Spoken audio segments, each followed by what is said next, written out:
Alright, it's another video naman tayo today mga kaibigan. Gagawin lang natin ng video tutorial. Ang isa sa mga tinatanong sa ating YouTube channel syempre, kung paano daw ba malalaman na malapit na sa gutter habang nagmamaneho sa medyo masikip or makitid na daan. Alright, so sa pinakang number 1 tip ko dyan mga kaibigan, kapag alam nyo pong masikip ang dadaanan nyo, ang papasukin nyo, you have to slow down. Yan, isa yan sa pinakang sekreto dyan. Kailangan bagalan nyo lang po ang paggalaw or pagtakbo ng kotse nyo. Ngayon, bibigyan ko kayo ng palatandaan kung paano natin malalaman kung sasabit na ba yung tagiliran natin sa kanan, yung kotse natin habang kayo ay nananakbo. Take note, dapat mabagal po kayong gagalaw or dadaan sa mga masisikip para mas matansya nyo or makita nyo ng maayos kung sabit na ba yung sasakyan nyo. So nakatigil tayo ngayon sa gilid. Papakita ko lang sa inyo mga kaibigan. Okay. So kung nakikita nyo yan, halimbawa lang nandun kayo sa masikip na daan. So nako-confuse kayo or nag-aalinlangan kayo, iniisip nyo baka mamaya sumabit yung gulong nyo or magater kayo dyan. Paano ba natin matansya yung harapan natin para lamang hindi natin masagasaan yung gutter?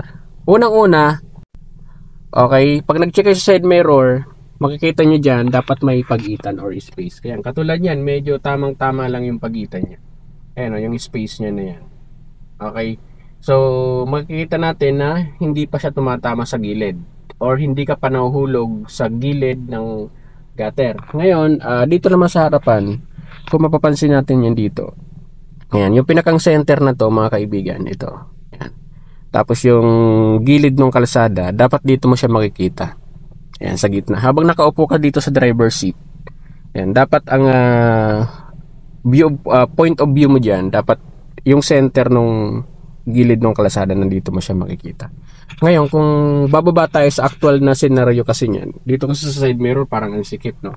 Kung bababa tayo dyan, ito magiging itsura niyan. Kung titignan natin yan mga kaibigan, so nasa 2 dangkal pa yan. Makakadaan pa yung tao dito. Yan, makakadaan pa yung tao. So may space pa. Hindi natin masasabi na sumabit siya or malalaglag ka dyan. Yan.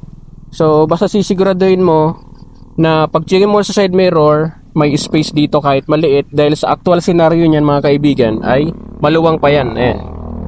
Okay. Ngayon, dito naman sa harapan, dapat itong side na to, ayan, itong gilid ng kalsada na to mga kaibigan, dapat yan ay dito mo yan makikita sa bandang gitna ng dashboard mo dito habang nakaupo ka doon sa driver seat habang nagmamaneho ka. So yan po ang possible na palatandaan natin dyan. At proven na din yan, proven na din yan dahil ginagawa natin yan. Ayan. Okay, pasok tayo. Yan. Kung mapansin natin dito habang nakaupo tayo, yung gilid ng kalsada na yon na itinuro ko sa inyo kanina ay dito ko siya nakikita sa bandang gitna. Yan, maglagay tayo ng items. Yan. Habang nakaupo tayo dyan, dapat dito natin siya nakikita sa gitna, yung gilid ng daan. Pag chinek mo yan dito, yan, may space pa yan. Alright. So, yung mga kaibigan, sana ho ay nakatulong po sa inyo ang video na to. Lalong lalo na po dun sa